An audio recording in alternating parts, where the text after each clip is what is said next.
Hello， 大家好，我们是草泥尼尔汉堡，今天为大家带来搞笑脑洞美们飞车又来第4季第16集。这一集主要讲大家意外收获300大洋的故事。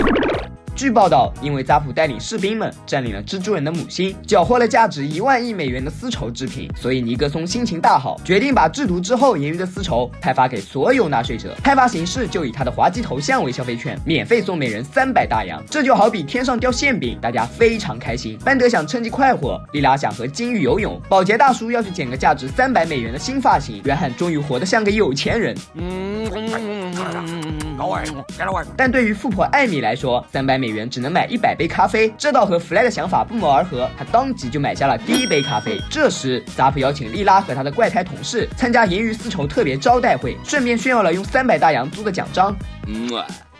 意外之财的喜悦传遍城市的每一个角落，流浪汉也从全是裂缝的房子搬进顶级公寓，基夫用300大洋租了个脚踏飞机，虽然自己累得像条狗，可是只要女友开心，一切都值得。而艾米则用那笔钱纹了一个拜金主义的纹身。至于教授和班德，他们来到一个基因工程，买下一磅能对抗老化的真菌细胞，一个在烟店左看看右瞧瞧，没想到这破烟店还真有好东西。老板说它是由美国宪法原稿制成，并且是由年轻的伊丽莎白女王亲自卷的，能够出现在这里全靠盗墓贼。听得班德眼睛都直了，他打算花300大洋买它，但老板不让，他只好买300块的盗贼工具。另一边，赫米斯给儿子小黑买了竹笨靴，那么大的警告标志一定很好玩。小黑却一点也不想玩，他想像老爸一样投资。于是赫米斯穿上它，希望儿子能够回心转意。结果事与愿违，反倒把自己置于危险之中，真是让儿子操碎了心啊。与此同时，某玩真菌细胞的教授一下子回到了18岁，就连衰老的心脏也跟着蠢蠢欲动起来。为了让自己看上去更像暴发户，约翰来到珠宝店买宝石，不过几块发光的石头是个什么东西？他甩完宝石扬长而去。水族馆，莉拉如愿花300大洋买到了明天中午与金鱼游泳的门票。弗赖在海星巴克买下了第2杯金鱼咖啡。基夫还在天上继续累得像条狗。其实他还用那笔钱给艾米买了礼物，是一块需要上发条才能显示他们俩各自时间和靠爱驱动的手表。没有哪一个女孩不喜欢礼物，所以艾米忘乎所以，又顾着跟好友打招呼，导致飞机差1秒就要垂直落地。所幸有惊无险，但手表却被金鱼吃了。基夫难过的大哭。约翰提醒他，上次送的手表是不是也被他吃了？要想解决掉这个问题，只需要催吐。刚好莉拉和金鱼有个约会，保洁大叔表示实行这个计划还要1条烂鱼。于是几个人来到餐厅，弗赖喝下第31杯咖啡，教授和心动女孩牵手成功。莉拉到后厨拔掉冷冻鲜鱼冰箱的电源，然后再若无其事的从里面出来。一旁大厨为约翰端来鱼子酱和鹅肝，约翰却不甚满意，这根本没有鹅也没有鱼嘛，全是鸟的肝脏和鱼卵。难道富人只吃食物上最垃圾的部分？如此说，约翰昨天还在吃垃圾呢。他再次潇洒离开。晚上，班德利用买来的盗贼工具潜入烟店，成功偷走大烟卷，丝毫没有注意自己的一举一动都被监控器传到了警察眼里。次日早上，赫米斯和儿子还在笨竹靴上，莉拉和艾米拿到烂鱼，弗赖在咖啡馆喝下第51杯咖啡。尽管身体像是上了发条，脸油腻的不行，但我不要你觉得，我要我觉得，什么都能停，咖啡不能停，我需要睡眠。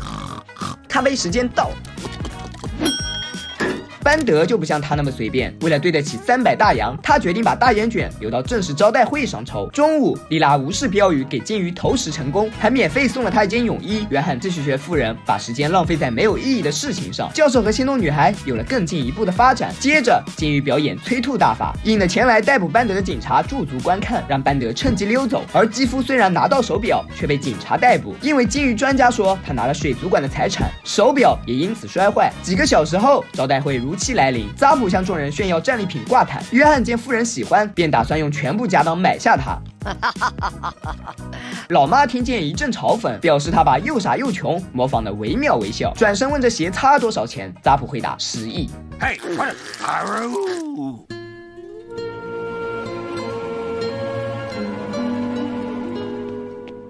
随着弗赖喝下第99杯咖啡，班德也抽上大卷烟。看见艾米第一次在聚会上哭，保洁大叔说：“不用担心，肌肤监狱也还不错，只是有时你调酒，有时候你被调。”事实上，金鱼专家在乎的不是表，而是肌肤身上粘着的珍贵龙涎香，一种雄性鲸消化道内产生的油状物，通常被用于制造最好的香水。他表示，只要肌肤把它刮下来，就放它走。于是。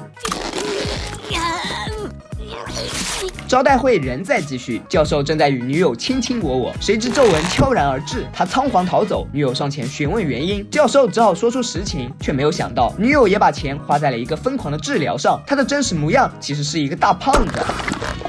两人继续甜蜜，基夫拿出为艾米制作的龙涎香水，原来他还在那个地方藏了一点。艾米迫不及待喷上，把众人熏得想吐。约翰却无暇顾及这些，他伤心地来到贫民区，一切仿佛从未改变过。周围依旧是吃垃圾的流浪汉，钱并没有给他带来快乐。后来，由于赫米斯的竹笨靴打掉了班德的大卷烟，所有挂毯都被烧毁，招待会一片混乱。眼看防火门也着火，大伙都被困。弗赖喝下最后一杯咖啡。